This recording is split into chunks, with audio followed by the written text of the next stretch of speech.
Monday is Mo Day, his moment of truth. Friday is court day, she fresh in the booth. Hump day's exciting, your friends may say how. Getting you through, it's Lloyd with Wednesdaywow. Yo, what up? Welcome to the Wednesdaywow. Lloyd here. Hope everybody's doing okay. Today is April the 17th, 2019. Wednesdaywow is back in full effect. I want to share a quick testimony with you, all right? And that is, there's an agency called South Carolina Share. And I'll get back to that. In the beginning stages of my recovery, and when I talk recovery, I'm talking about recovery from a diagnosis of schizophrenia, right? So many moons ago, I was in the hospital, and in a psychiatric hospital. And while I was in the hospital, I started hearing more talk about recovery. Like, prior to my hospitalization, I knew nothing about recovery. I just thought when you were diagnosed with this thing, you have it, that's that. I started hearing about recovery, and I started hearing about the people who were kind of leading the recovery movement. Now, even though I was on the inpatient basis in the hospital, I was hearing about agencies on the outside that were doing big things when it comes to recovery. So I heard about this training that was happening out in the community, and I was doing, everywhere I went. I always took it very seriously. I didn't get in a whole bunch of trouble, stuff like that. So when I was in the hospital, I didn't get in any trouble, but I started hearing about this training, and they were offering like 2 or 3 slots for people who were in the hospital to go.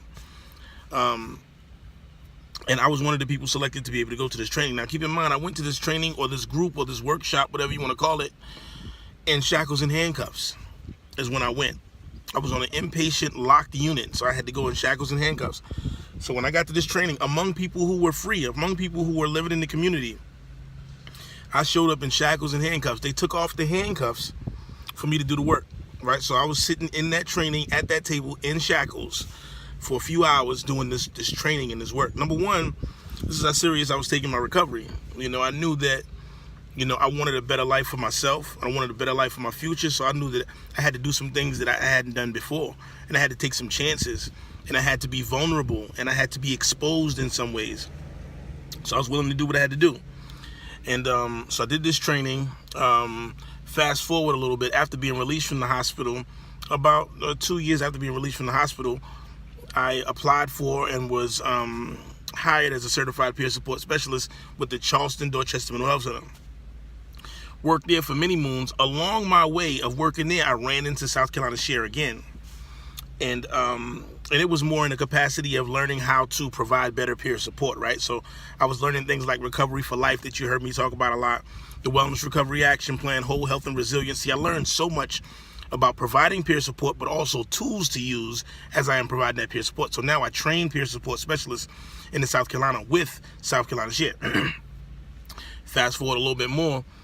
Did projects with South Carolina Share like Ready for Life, Ride for SPMI, the Dream Team. Did all these projects with South Carolina Share. And then I left the department last year, the Department of Mental Health. I left them last year, moved over to the company Anthem, which I stayed there for about 9 months, working as a wellness recovery specialist. But I realized all the while I've been training peer supports in South Carolina, and I realized that my new passion in the recovery world is around training and educating.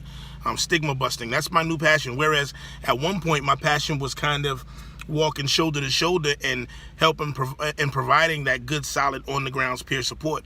But my passion had changed to supporting those who are providing the peer support.